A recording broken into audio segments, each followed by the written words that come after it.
Hello everyone, excellence in education world पर आपका स्वागत है। अगर अभी तक आपने एक्सीलेंस इन एजुकेशन वर्ल्ड को सब्सक्राइब नहीं किया है तो प्लीज़ सब्सक्राइब कर लें और साथ ही बेल आइकन प्रेस कर दें जिससे आने वाली वीडियो की नोटिफिकेशन मिलती रहे। अधोगामी निस्यंदन सिद्धांत यानी छनाई का सिद्धांत या डाउनवर्ड फिल्ट्रेशन थ्योरी अंग्रेजों की भारत की शिक्षा के प्रति एक कुटिल चाल। आइए जानते हैं।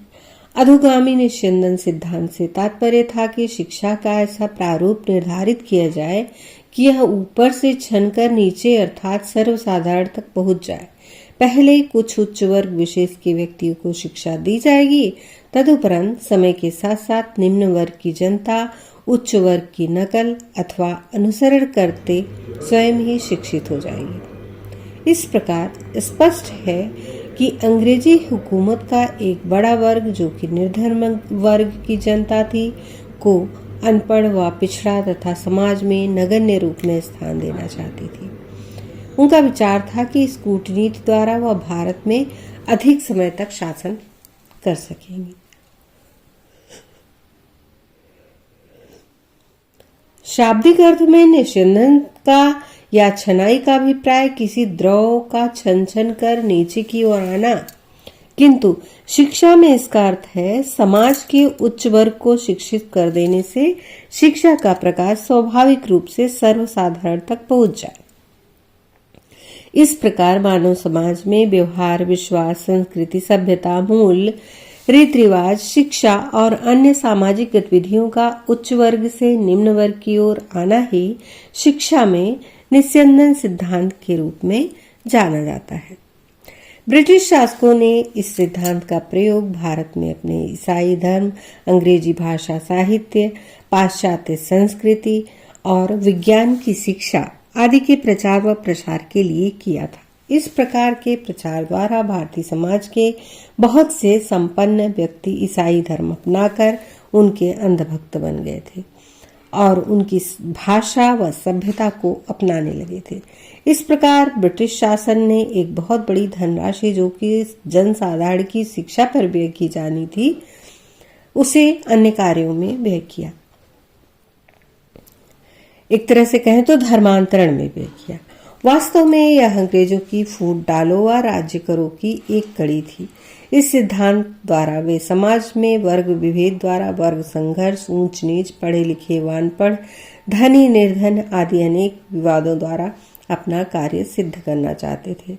आर्थर ह्यूम ने अपनी पुस्तक भारत में शिक्षा में लिखा है, शिक्षा जनता में ऊपर से फैलेगी, बूंद बूंद करके भारतीय जीवन में हिमालय से आवश्यक ज्ञान नीचे की ओर बहेगा।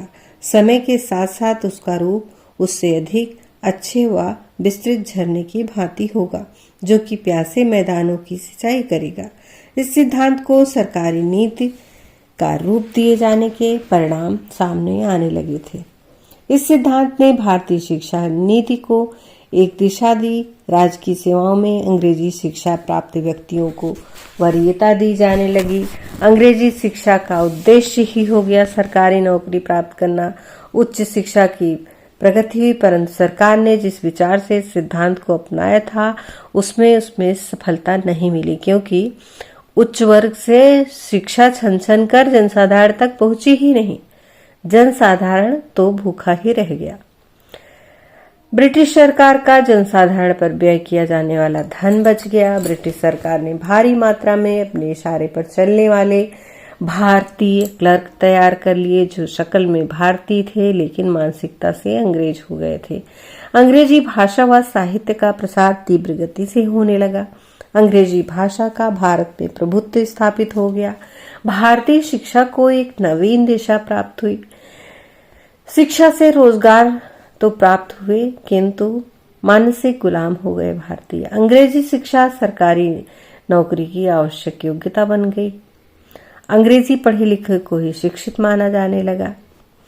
नैतिक मानकों के अनुरूप शिक्षा व्यवस्था में हजारों दोष पड़े थे। यह शिक्षा मनोवैज्ञानिक थी। भारतीयों को अंग्रेज बनाने में सक्रिय योगदान दिया। इस शिक्षा ने इस सिद्धांत द्वारा भारतीय समाज में वर्ग संघर्ष को जन्म देने का प्रबल प्रयास किया। निस्यंदन सिद्धांत के द्वारा जो वर्ग अंग्रेजी पढ़कर नौकरी पाता गया, वह अपने आप को अन्य वर्गों से बहुत अच्छा, बहुत उच्च समझने लगा और अन्य वर्गों को हेय दृष्टि से देखने लगा। हिंदी पढ़ने वालों, प्राच्य विद्या पढ़ने वालों की कोई कदर ही नहीं रह गई। उन्हें नीची दृष्टि से देखा जाने लगा। उन्हें वीडियो को लाइक करें, ज्यादा से ज्यादा शेयर करें और अपने बहुमूल्य सुझाव कमेंट बॉक्स में अवश्य दें। आपको ऐसे ही अच्छे अच्छे वीडियो मिलते रहेंगे। बने रहिए एक्सीलेंस इन एजुकेशन के साथ। Thank you.